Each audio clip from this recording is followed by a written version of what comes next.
Здравейте! Аз съм Мъдрозавърът и това е първото ми видео в този канал. Изключително много се радвам, че най-накрая мога да ви покажа някакъв готов продукт. Този наистина дългоочакван момент настъпи. Но преди да започнем с същината на самото видео, искам да споделя, че Велосирапторът е изключително мил и знаещ раптор и си заслужава да се абонирате за неговия канал. Разбира се и за моя. А сега, приятно гледане! Идеята за днешното видео се дължи на Dream on International. Ако искате да направя видео по избрана от вас тема, пишете долу в комент секцията. Що се отнася до титлата най-голям сухоземен бозайник, то това е неоспоримо да се връчи на огромния ни приятел слона. Лесно разпознаваем, заради дългия си хобот и големите уши, слонът е изключително интересно животно и не съжалявам, че първото ми видео ще е за него. Видове слонове.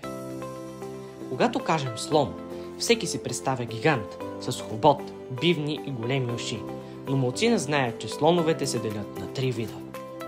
Всички слонове са в семейство слонове. Първият вид от това семейство е Елефас максимус. Този, по-познат като азиатски слон, има много сходни черти с братовчедите си, а именно африканският саванен слон Локсодонта африкана и африканският горски слон Локсодонта цилотус, но се различава с интелектуалните си способности и размерите си. Африканският саванен слон от своя страна изглежда по-величествен и е сравнително по-голям от азиатския си братовчед и съседа си африканският горски слон. Тези животни били класифицирани сравнително късно. Първият, азиатския слон, бил класифициран през 1758 година от бащата на съвременната таксономия Карл Линей. Вторият, за радост или не бил класифициран от Карл Линей, а бил класифициран от Йохан Фредрих Блуменбах през 1797 година. А последният, именно африканския горски слон, бил класифициран от Пао Батчи през 1900 година. И сега, след като уточнихме семейството, рода и видовете слонове, е време да разгледаме всеки един вид по-отделно. Азиатски слон Елефас максимус. Този вид слонове са застрашени, тъй като са останали по-малко от 60 000 екземпляра по света, включително и тези в плен. Както вече се досетихте, този слон живее в Южна и Югоизточна Азия. Дължината на тялото му е между 5,5 метра и 6,4 метра, а височината на раменете му достига до 3 метра. Теглото на мъжките достига до цели 5 тона и 400 кг, а при женските достига до само 2 тона и 500 грама. Този слон се различава от африканският саванен слон най-много с това, че изпъква с постиженията си в интелектуалността. Това е единственият вид слонове, който може да бъде дресиран и обучен.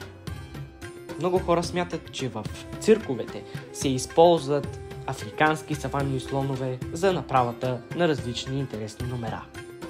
Но това не е вярно, тъй като всички знаем, че те не подлежат на дресировка. След като защитниците на диви животни се възпротивиха слоновете да бъдат използвани в цирка, вече те са напълно забранени в България за дресировка, но за съжаление това не важи в Индия и някои съседски държави. Първият документиран случай на дресировка на азиатски слон идва от древна Индия.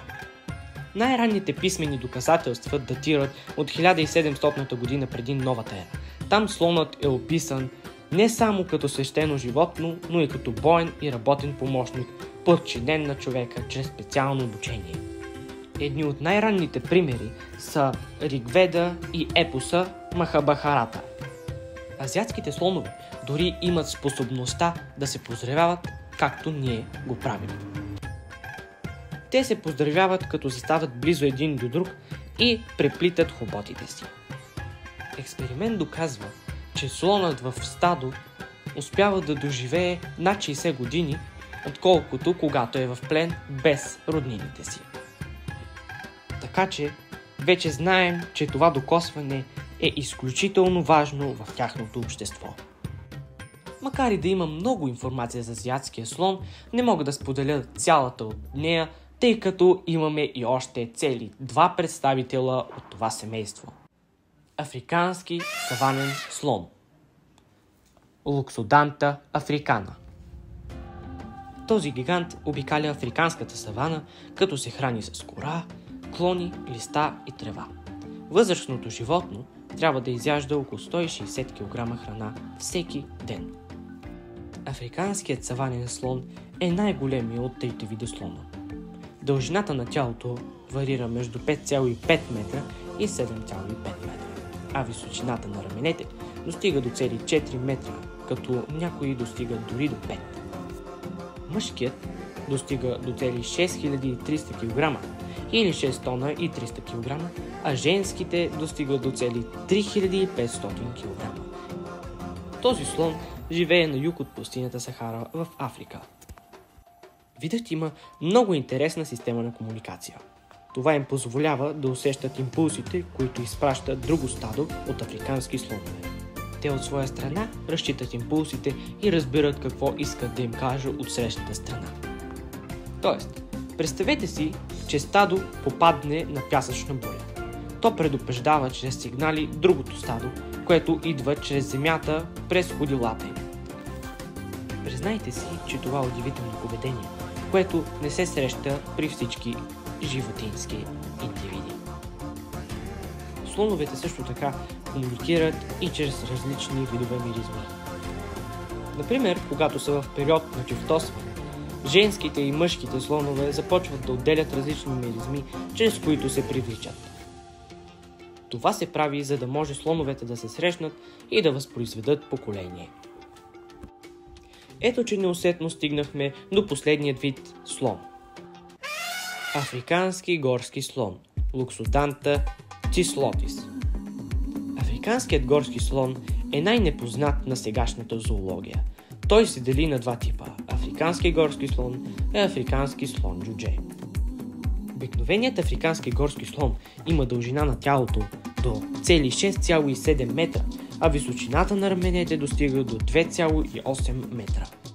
Мъжките екземпляри от този вид достигат до 6000 кг, докато женските сравнително по-малко – около 2700 кг. Бивните са по-прави от съседите си в Африка и също така те са жълти за разлика от саванния слон, които са бели.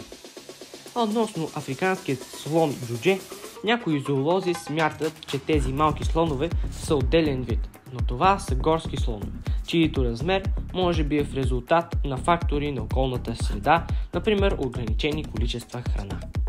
И ако се чудите каква е разликата между африканския горски слон и африканският горски слон джудже, сами може да видите. Това е в семейството на слоновете. Слоновете живеят в големи стада. Едните са женски, другите са мъжки. В женските непрекъснато има малки, докато при мъжките често се проявява агресия.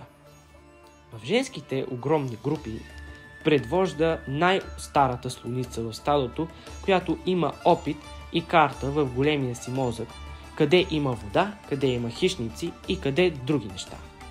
Така стадото се доверява на най-възрастния и на най-опитният слон. Относно малките слончета, те непрекъснато следят стадото от самото раждане, стоейки по средата, защитавайки ги всички останали слоници. За накрая искам да споделя как най-лесно може да различите африканският слон с азиатският слон. Азиатският или индийски слон има единичен захват, докато при африканските слонове се среща двоен захват или долен и горен захват. Надявам се информацията да ви е била интересна. Ако е така, абонирайте се за канала ми, както и за канала на Велоцирапторът, цъкайте палчетата нагоре и гледайте долу в описанието най-интересните факти, които успях да открия за слоновете. Не ги включих нарочно, тъй като Велоцирапторът вече ги е качил в своя си канал. Чао и до нови срещи!